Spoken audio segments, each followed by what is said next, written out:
So, I found out this week that Albert Einstein is a real person. Yeah, he is. All this time, I just thought he was just a theoretical physicist. I would think that question is more relative than anything. Oh, thank you, Brandon. Yeah. Nice. Good. Yeah. You guys are laughing even harder at Brandon. That's fine. That was a good one, too. Good job, Brandon. Let's go. What? Hey, you guys, welcome to the second office. Without Doc for the time being, but he'll pop in about halfway through. He's cosplaying as a good father right now. JK, he's on solo dad duty, so he is at home. We got Brandon, Jop, Trevor. Sup.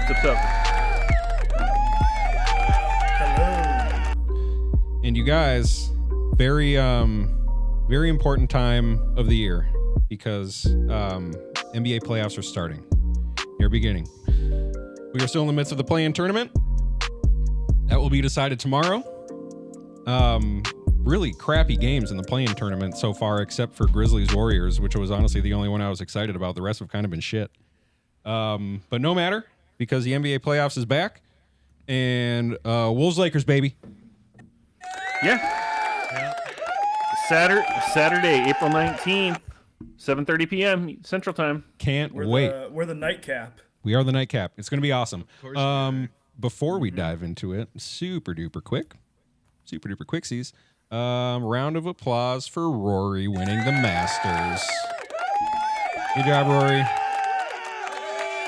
You did it in dramatic fashion after you missed a bunny and you choked like everyone was hoping you wouldn't. But then, what a second shot on the first playoff hole. That was great. So one more time for Rory, the sixth golfer to complete the Grand Slam. So very cool.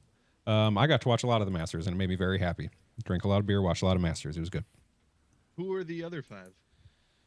I don't know, man. Tiger. Tiger again. Probably did them all twice at least. I know Nicholson. Scheffler, I think, has done it now. I don't know. You put me on the spot. I have no idea. Sorry. I thought you might have a list. I don't know. Okay. Anyways. Okay, so it's the playoffs time, and I'm scared. I'm pretty scared because last week before seeding was even decided, we had agreed that the Lakers were the last team we wanted to see at any point in the playoffs. I'm more scared of the Lakers than I was. It probably in this order: Lakers, OKC, Clippers, Warriors, Houston. Whoever the hell else, right? Nuggets, because we seem to own them. The more I read and the more that everyone freaking tweets about it, I don't know. It's like the offseason in the NFL to me. The more I'm just getting optimistic, which also scares me. But there are some things that make me a little bit hopeful. So, I don't know. Let's start with... I just want thoughts on the matchup and what we are thinking are going to be X factors or what can't happen or what we're worried about. Before we do that, a few more rounds of applause. Ant got the 3-point crown. Yeah. That was awesome. Our jersey schedule was announced, and it just made me sad. Our jerseys are just so trash right now, man. So for the first game on Saturday, we have the statement jersey, the gray and green ones. And then for game 2, the association, which are the white jerseys. And then for our home games, the blue jerseys. And just seeing them all next to each other just bums me out. They're gross. Steer into it. What do you mean? You know, sometimes when you look at something you're not very proud of, instead of, having a certain attitude towards it, you could just steer into it and be like, yeah, fuck yeah, let's go. Like an ugly stepchild, but it's my ugly stepchild? Like an ugly sweater, right? You're going to rock the hell out of that. You know what? Yeah, no. Sure. You know what? Steer into it. Like the Vikings do their offseason. Let's go. If we somehow get our first championship in these jerseys, I'm buying the whole damn line. I don't care how ugly they are. That's what I'm saying. You'll steer into it. You know what I'm saying? Fair enough. That'd be actually would be more fun. It's a good point. But God, they're just ugly. They're really bad. Couple What's your quotes. least favorite, George? Honestly, probably the statement, the grays with the green. The font is better because they actually allow they have a little bit of fun with it, with the M and whatever the other letter with, like, there's kind of fangs. I don't know. I have zero preference. I really have nothing positive to say about any of them. And I really hope a rebrand comes with new ownership. Agreed. Really hope for that very much. Couple quotes from Ant before we get into our takes that we can also get our takes on. I don't care. First, on the Lakers bias. Anthony Edwards, on everyone picking the Lakers to win. This is per Johnny Krasinski. I just love it. It's dope. I love the fact that everyone wants the Lakers to win. That's how it's supposed to be. They don't want the Timberwolves to win. I get it. He then went on to say, I just looked at the jerseys. They look great. I would like them better than their normal jerseys. why don't you howl about it? No. That's what I thought, because they're not that good. All right. What? Also, per Johnny Krasinski, Ant on playing LeBron in the playoffs. Quote, it means a lot to match up against him, man. Probably goes down as the greatest player to ever play basketball. Trying to get putting him out of the playoffs under my belt is going to be a tough one, but it's going to be a fun road.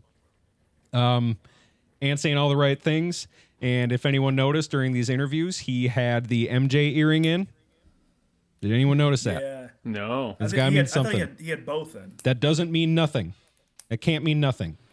And if he's leaning into Jordan, then I'm leaning into it too, because he was kind of shying away from it last year. So let's fucking go. That'd be sick. He did say that he's not going to say anything about the calls in the playoffs. He did say We'll that? see. Yes, we'll see how long that lasts, though. But that's what he said. Yeah. And, I think he understands the importance of not taking himself out of the game. Well, I good. mean, props to him too. He didn't get suspended after he got the first suspension. He didn't get Yeah, enough text and to get that was suspended again. ridiculous. Yeah, And it that was a was. ridiculous call, and he didn't It was soft. Very hurt soft. himself anymore by contesting it too much.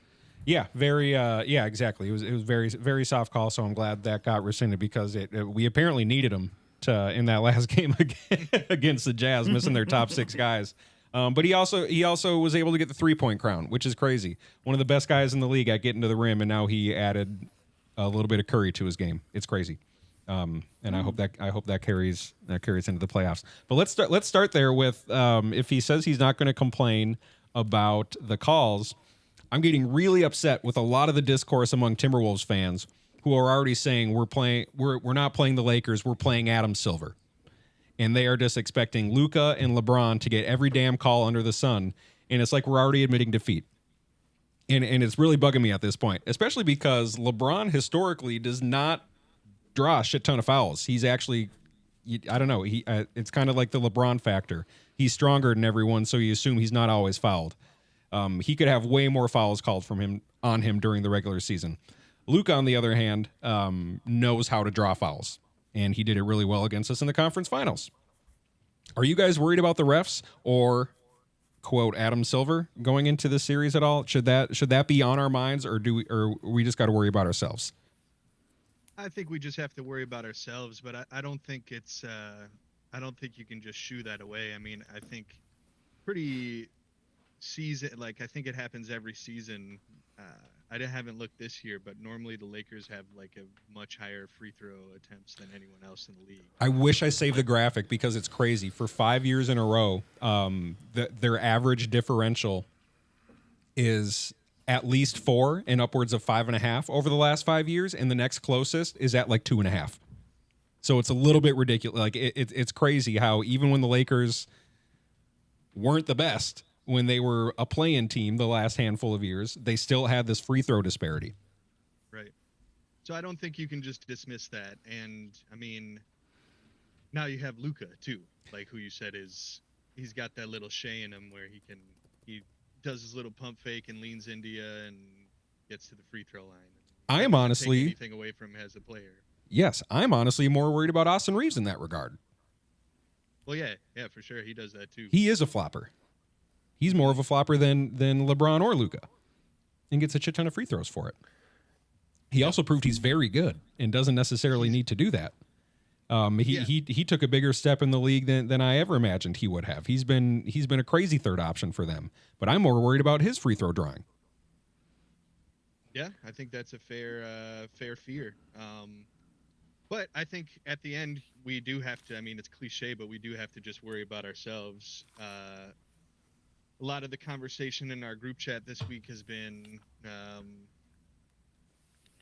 is Finch gonna take the necessary steps that we think he should take? Obviously, we're not NBA coaches, but Mike Conley's been not good all year. Yep. I mean, he's picked it up a little bit since All-Star weekend. Right, but, his shooting got better, but that's kind of it, right? Yeah. So yeah, I think the conversation is, especially with looking at those lineup graphics we saw today, like we really should look at starting Dante over Mike. So this is my concern, and only because, so yes, the Lakers are overall a smaller team, and I'm very excited about their lack of front court size. Very excited about that, especially with the way Rudy's been playing recently. And reading any discourse from Lakers fans, it's funny. Every year people think Rudy's getting played off the court, but he's the only reason, or the biggest reason, we made it to the conference finals last year. He's literally never been played off the court. And I don't know how that's the discourse around him, because Luka hits that shot on anyone. Yeah. You know? Anyways. What did you said something right before. Oh, yes, that graphic. I got to bring up that graphic, because this is why I am starting to get a little hope. While I find that graphic, Trevor, I want your take on worrying about the free throws going in favor of the Lakers. Yeah, man, I don't know. I'm not too worried about it. Like, I feel like that trend was like especially true the past few years, but I don't know. I think their numbers are like not as disproportional as last year. And again, overall, I feel like last year's playoffs we were worrying about more so getting into foul trouble and then losing like important minutes for Cat and Rudy. Yeah. And I think that still remains true for a few of our bigs, but I'm also like, we have enough depth that our perimeter guys can get after them. That's what I'm saying. I agree, and I think we can throw a lot of different looks at them. Going back to what Job said, yes, I'm worried about the Mike minutes, because I don't know who he's able to guard.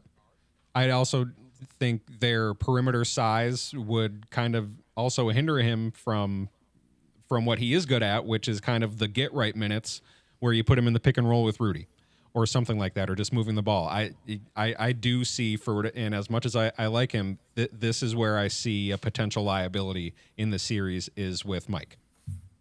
There's value in those minutes. I mean, there's value in the Rudy and Mike pairing, but we consistently close with Mike and we consistently open with Mike. Yes, and this is my worry, because I found the graphic and I lost it. Son of a gun. Here it is. So these are the best offensive lineups for offensive rating versus average. And the Wolves, with Anthony Edwards, Dante DiVincenzo, Nickeil Alexander-Walker, Julius Randle, and Naz Reid, so a bit of a small ball lineup, have the best offensive rating in the league at plus 20. Next best, Houston, and then there are 3 Denver lineups, including Jokic, which is crazy. We also have the 3rd best defensive lineup if you swap out Julius for Rudy. So there will be a little bit of when is in what situations is it going to be best for Rudy, and where can he thrive the most, because you obviously, like, they're not going to bench him in favor for these offensive minutes, even though that lineup seems to be killing it. But why I wouldn't be mad at some sporadic Rudy minutes is because we saw what DiVincenzo did in the playoffs with the Knicks last year, and he's been heating up recently, and I'm super excited for him, and I don't think enough people are talking about him. Yeah, I mean, since he's come back from injury, he's been incredible. He obviously had the really, really, really cold start, but even in that cold start, it seemed to me like it was just shooting. Like he was still making. It still like seemed like we were playing well when he was on the floor. I love his playmaking. Yeah. Nobody talks about his playmaking, but he makes good reads off the This is okay. Finch needs to run more pick and rolls. Like first of all, because Dante does great with them. He finds the corner or he finds the roll man pretty consistently. I love Dante, and I think he's going to be the X factor no one's really talking about. If he can shoot well, then holy crap. Yeah, I mean, it's gonna be. I'm still terrified of the Lakers. I mean, just post-traumatic stress from what Luka did to us last year. Luka is why I'm scared. I think we really struggled to guard the pick and roll, especially when it's a interior like elbow pick and roll, and that's just Luka's so good at that, and he gets you on his hip and he puts you in jail, and then exactly can't do anything to stop him. And I'm worried they're just gonna do that every time. So that's my worry too, is that while, just looking at the rosters, it's fair to say the Wolves are deeper, more athletic, and have much better perimeter defense. I think all that's correct. For what LeBron and Luka are able to do in the late game, everything else goes out the window. We could be up 20 with 10 minutes left, and those are the two guys you would want in that situation to lead that comeback. And that is where I'm worried, is that no lead is safe, because both of these guys play absolutely perfect when it is needed. Trevor. Yeah, I mean, I think it's the only scenario. That's the only thing I'm worried about. Like, I've just been thinking about like who's gonna step up offensively, because there's just all this talk like, oh, Jaden can be the X factor. Everyone's saying that Julius is like who this is actually gonna hinge on. Dante coming around, and I feel like we're just kind of looking for that third option. Yeah. And again, if we find it and we're up by 20 entering the halfway through the third, that's awesome. But as you said, like it is. We just had to figure out how to close it out late, and again, that's when our offense tends to disappear, and I think that's when Ant is expected and should be shouldering it, but it's just going to be like the most high leverage situations now. Let me ask you a question. Which team is more talented? It's the Lakers because of Luka and LeBron. Okay. Which team is working harder? That's the thing. Like currently or at the time. No, which team, if you had to pick, are harder workers? that effort has been the bane of the Wolves' existence all season. So you got to give it to the Lakers. That's been our inconsistency. Can I throw a quote? We are not confident right now. Can I throw a quote at you? Yes. Hard work beats talent when talent fails to work hard. And the Timberwolves have neither, apparently. You want to know where that quote came from? I've heard that, and it's but yes, please do tell. That's LeBron James. Let's go. Damn it, Brandon. The king. He's just like, and see, this is a thing because I'm such a troll. I'm so sorry. No, that was great. That was brilliant. And Job and I are unabashed LeBron fans. Love LeBron. He's the king. Love LeBron so much. Yeah. Oh my gosh, yeah. That's honestly part of the reason I didn't want to play them, because I don't want. Yeah. Now here's my honest opinion on this game, on this series. I think it goes 7 games. Yeah, I really do. I think that Lakers will unfortunately come out on top because I'm still steering with my narrative that LeBron comes back to Cleveland for the playoffs. It's going to be a massive ticket selling situation. So going back to my original question, you are kind of thinking the Wolves may need to also face Adam Silver in this series? He's a commish, Brandon. Yeah. No, I know he's a commish. Sorry, I was just thinking about that. Yep. Yeah, I mean, I guess so, because I think that's the narrative. Ultimately, that's what the playoffs will come down to. The thing that I've noticed in this is that everyone's actually giving the Timberwolves a good amount of respect. Even all 10 of ESPN's NBA analysts, all 10 of them picked the Lakers to win, but they were all in 6 or 7. Mm-hmm. Whereas Oh, what you know, respect. Timberwolves fans are either dubious or we're just mumbling about how this is just like Phoenix last year Mm-hmm. and and we outmatch them and we'll outplay them and this could be a sweep. Mm-hmm. So I feel like we're the only delusional ones, but we're also like we have that skepticism. No, no, no. Hear me out. The Timberwolves are being counted out right now, and we haven't even dribbled a basketball yet. Yeah. Which means the Timberwolves have nothing to lose. No, and judging by our performances last playoffs, like we didn't take any games off last playoffs, and if that can be the case, again, we are the deeper team. Again, looking at the rosters and the Lakers' suspect defense, I see no reason why we can't put up 120 a game throughout this series. Do you guys agree? We definitely can. You know what I mean? Anything's possible. And if we can do that, if we can get 115, 120 a game, which is going to depend a lot on Rudy inside and giving him the ball up high where no one else can get it, and he can dunk it on Jackson Hayes or Kleber's warming back up or whoever the hell else they have down there. Honestly, put LeBron on him, which might be effective. Again, we can put up points, and I think we can limit their points. The question then becomes, what's the best way to handle Luka? Slow him down. You got to slow the Lakers down. Maybe you got to control the clock. I saw a take that I like. Throw different guys on him just to kind of keep him on his toes. I think we have multiple guys who can be effective against him. No one's just going to stop Luka, but I would rather that happen and let him get someone in jail on his hip and take a free throw or elbow step back, which he's money from, than finding a wide open guy in the corner time and time again because we're doubling him once he gets in the paint, yada yada. I think how we play Luka is going to be very important, and I would rather we kind of did this with Jokic. Let him get his. Don't give up the open three because they have guys who can hit that.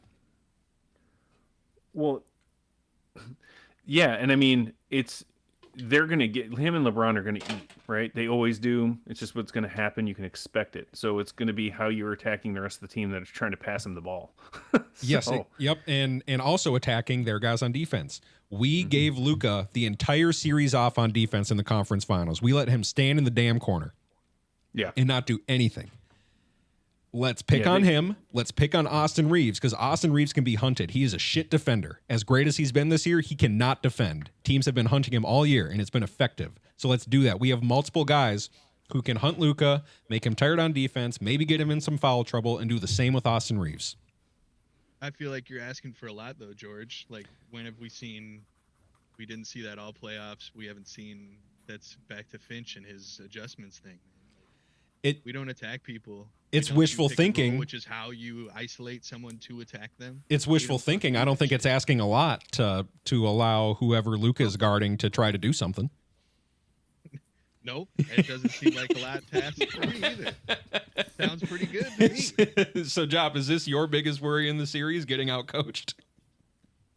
I mean, obviously, I'm worried about that. I think J.J. Redick has done a phenomenal job. He really has. He really has. He seems like wildly intelligent and versatile and willing to change things up. Again, I don't hate Finch. I think, like I said the first time I was on the pod, I think he's the best coach we've ever had. I just wish he would be a little bit more flexible with the way that he approaches his offense. Less stubborn, right? Yeah. And see, the eye test. I completely agree. But then you look at the numbers, and we're like a top 5 in offensive efficiency or something like that, which is crazy to me. Does that influence your opinion at all? I think it speaks to our talent, our overall talent. I mean, sure. Yeah, people creating for themselves. When you have a player like Ant, I mean, you're going to be close to top 10 by himself. I mean, 3-point. It's a good point. Champ. And that, I mean, that is something that we can hopefully rely on again is every year in the playoffs, Ant has upped his production quite a bit. Yeah. And also I think everyone picking the Lakers, this yellow wave, I think that's good motivation too. Like, you always see that in sports. Like, yep. The underdog is yeah. Nobody believed in us. It's so true. And the underdog is where the Wolves seem to thrive for whatever reason. Again, they play up and down to their competition regularly. So, yep. So Trevor also made a good point. You're seeing discourse left and right about this guy's the X factor. This guy's the real X factor, but also this guy's also the X factor. I said Dante, but then you brought up other names, and I can think of 3 others where it's like, okay, this guy's also the X factor. So obviously it comes down to team ball, but if it comes down to one guy, I kind of want to change my answer because I think Dante's going to be Dante, and we can expect what he's allowed us to expect of him. I'm changing my answer to the X factor of someone who's slipped ever since Julius came back from injury, and that's Nas. I think Nas can feast on these smaller defenders, these smaller, less capable defenders, because put Nas in the corner, let Luka think he's going to rest on the corner, and then because Nas can hit the 3 or he can take Luka off the dribble. Let's go big series for Nas. Come on. Jop, thoughts? Who's the X factor? I mean, you could go so many ways. That's what I'm saying. Offensively and defensively. I feel like we have 5 third options on this team. Yes. But none are that's a good point. The true third option. That's a good point. Perhaps Julius, but like just third best player. Sure. Who can be leaned on. Totally agree. Well, who are you saying is the second option? Oh, yeah. I mean, point. not scoring wise, but Rudy is Sure. the second best There is player no on second. the team. We only have thirds. Mm-hmm. Yeah. I mean, I would pick Julius just because he's been so good or so bad. Yeah. And I would imagine that he'll get the assignment on LeBron just because they're Similar size. Yeah. I also want Julius in the facilitator role. I want him to pick his shots and not dominate the shots, and I want him in the facilitator role. I want to get him in the low post or the elbow, where he can work his fancy footwork and either kick out or hit that in the paint mid range. That is usually money. That's where I want him to live all playoffs, not even the series, all playoffs. I'm already seeing LeBron jumping a lane and going in for a fast break dunk, but as long as he's attacking LeBron and doing that, I think they have a good chance of scoring a lot of points or at least creating opportunities. That's a good point too. Trevor, who's the X factor? Man, I mean, I want to go with Jaden. I really I'm just really excited to see if he can show up offensively this playoffs. Like, he's shown a lot of growth this season. My favorite player. Jaden's my favorite. Defensively, I think he gives us the most versatility, and Finch is gonna. I hope he uses him accordingly. I don't know necessarily what the answer is, but just getting him involved on offense and then also attacking his matchups, I feel like that's going to do a lot to demoralize the Lakers at least. Yeah, if Jaden can drive and his little mid range inside the paint is as money as Julius's is, so I like that too. George, you said something about you don't want Julius to dominate on the shots. I completely agree with that. That last game of the year I thought was actually pretty interesting from like a game plan perspective. Ant shot 31 shots, I believe.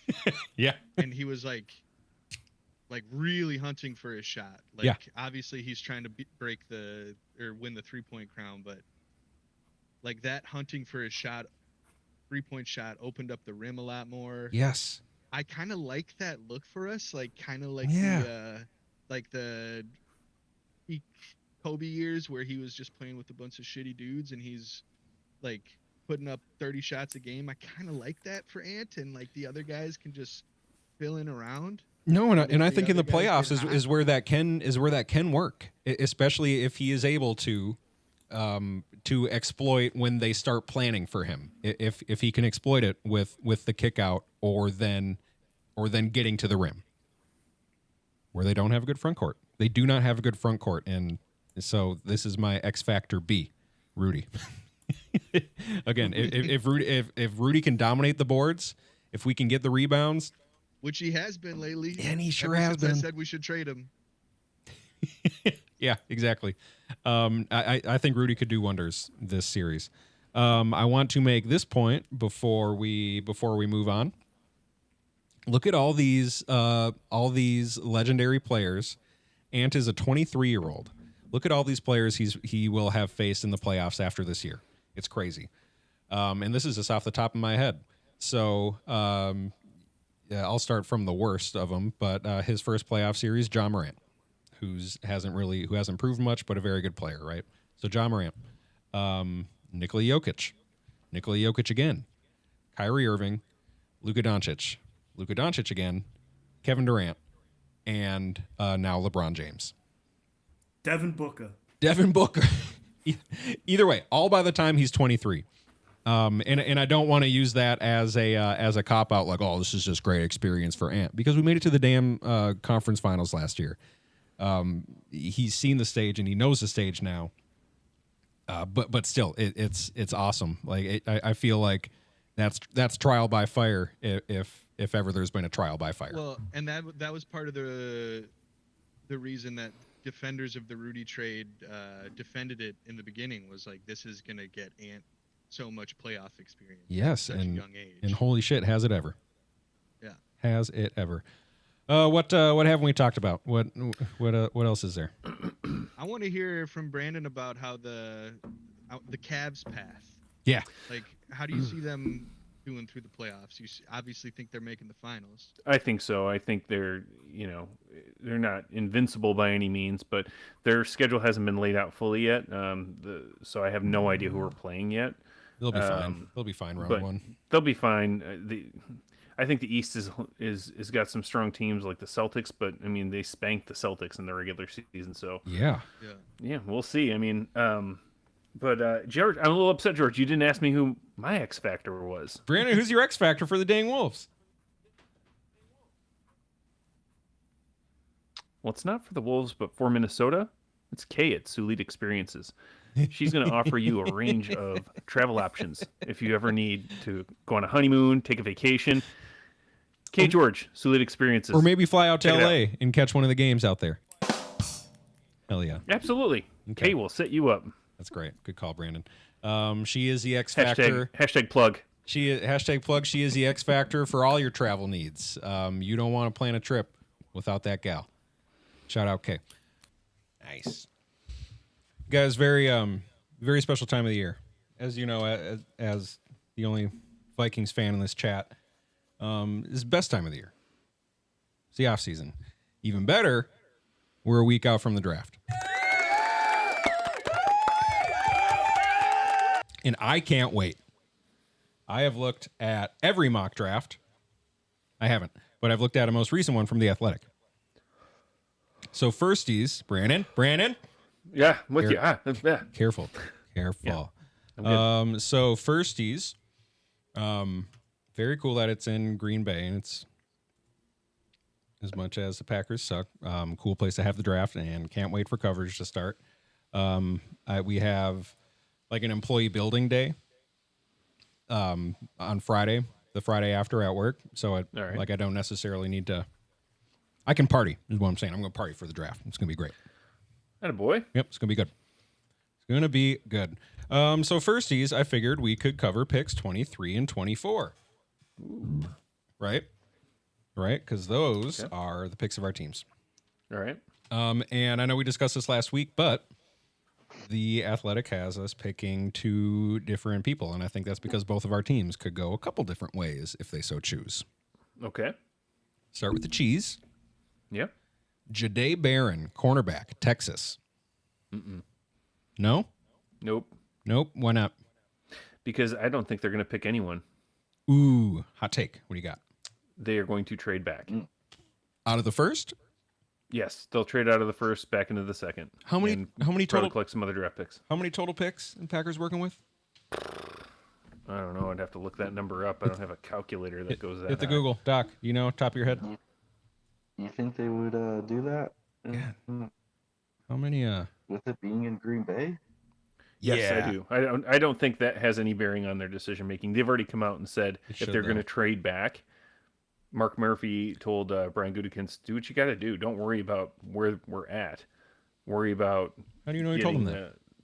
Because there was a whole interview on it. Oh, good. Okay. So 1, 2, 3, 4, 5, 6, 7, 8 draft picks, 2 in the 7th, 23rd overall. Yeah, I think they draft. They fall back out of the first round. You don't think they have their eyes on someone where if he's there, green light? I mean, they might. But historically, Green Bay, when they're that late in the draft, will typically trade out of their position Or same with Quezzy. or draft Aaron Rodgers, which Was that pick 23? it was 22. 25. 25. Or 26, yeah. And then actually Jordan Love was right around that spot too. Ooh, juicy. But because we don't need a quarterback because we're sound at that position.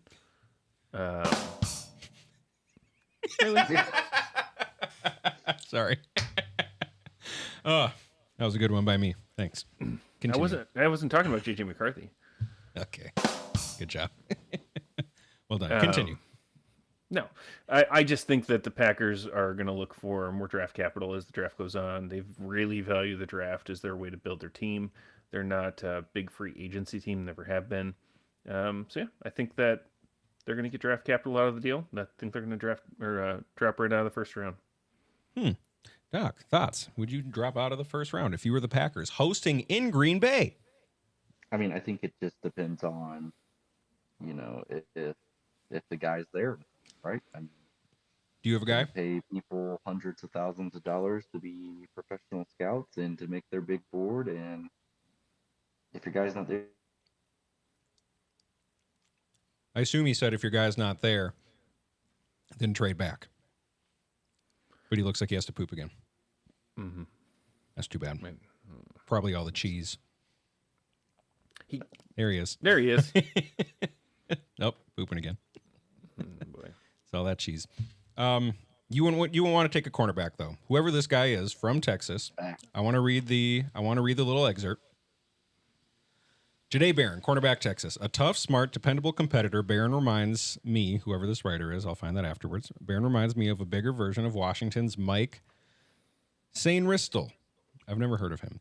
He can play anywhere in the defensive backfield, and you're going to get everything he has on every snap. He'd be perfect for the physical and talented NFC North. Does this change your mind at all? No. Sounds like I kind of want him on the Vikings. Go ahead.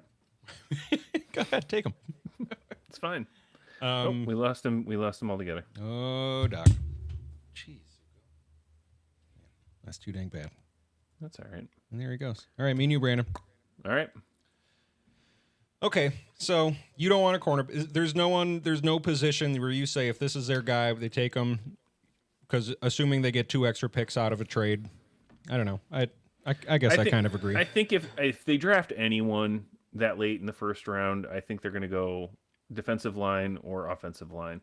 I don't think they necessarily have an immediate need for either one, but again, I think it goes back to the Packers being very consistent with how they view their picks. They typically like to go for trench guys or best available player at the time. But like last year, for instance, they went offensive line in the first round, and they passed up on like Kool-Aid McKinstry, and they could have got Cooper DeJean if they really tried. Like they could have done some things. That's a good point. But again, they don't care. They don't care what the optics of the media and all these people that come up and mock drafts for the draft. They spend years doing it. They don't care about any of that. They have their own scouts. They have their own old school methods that have proven effective. So that's what they're going to do. There's no funny speculation with them. There's no big splash moves. It's cliche, but it's definitely true with this organization. And what sucks from my point of view is that they always make it work. Mm-hmm. To some degree, they make it work. So, and even like you said, they're not a free agency team. But the last couple of years, they've made a couple free